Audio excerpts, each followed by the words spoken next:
ሰላም ሰላም ውድ ተመልካቾቼ ዛሬ እንግዲህ የምሰራው ዊንግስ ነው። ዊንግስ እንዴት እንደምሰራ አሳያችኋለሁ ማለት ነው። ቆንጆ የታጠበ እዚህ ጋር ዊንግስ አለኝ አጥቤ በቬኔጋር በከል ባቼቶ ማለት ነው በሎሚ ምናምን ጥብ አድርጌው እንደዚህ አስተካክያለሁ ማለት ነው። ዊንጉን አሁን እዚህ ላይ እንቀምመዋለን ማለት ነው። ማሪኔት እናደርገዋለን። ምንድነው ማረገው? መጀመሪያ ሶያ ሶስ ነው የምጨምረው። ሶያ ሶስ እንጨምርበታለን በደንብ አድርገን እንደዚህ። ከዛ ሙስታርድ እንጨምራለን ማለት ነው። ይሄኛውን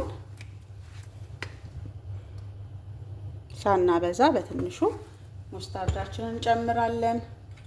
ትንሽዬ ቤኪንግ ፓውደር ነው የምጨምረው። ቤኪንግ ፓውደር እንዲበስል ያደርገዋል። ይሄ ሶሱ ምናምን ወደ ውስጥ እንዲገባ ያደርገዋል። ከዛ በደንብ ካሸውት በኋላ አንድ ላይ እንደዚህ ማሪኔት ካረኩት በኋላ ያ ዊንግስ በብዙ መልኩ ይሰራል። ይሄኛው በጣም አሪፉ ነው እኔ እንዳየሁት ማለት ነው። በደንብ እንደዚህ ካዋሃድኩት በኋላ የበቆሎ ዱቄት ነው የምጨምረው እዚህ ጋር ነሻ ወይም ኮርን ስታርች ማለት ነው። እሱን በደንብ አርጌ እንደዚህ አዋህደዋለሁ ማለት ነው። ጨው አልጨምርም፣ ምክንያቱም ሶያ ሶሱ ላይ ጨው ስላለ ጨው አልጨምርም።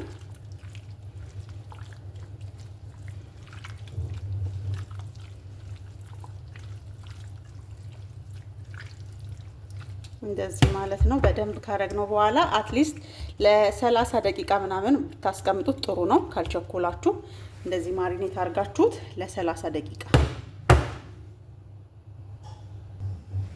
ከዛ እንጠብሰዋለን ማለት ነው። ዘይት እንደዚህ እናገልና ዘይታችን ብዙም እንትን ያላይሆን ሁሉ እንዳያቃጥልብን ሁሉንም በዚህ መልኩ እንጠብሰዋለን። ሁሉንም እንደዚህ እንጠብሰዋለን ማለት ነው። ከዛ እንደዚህ ሁሉንም በደንብ እያገላበጥን እንጠብሰዋለን ማለት ነው።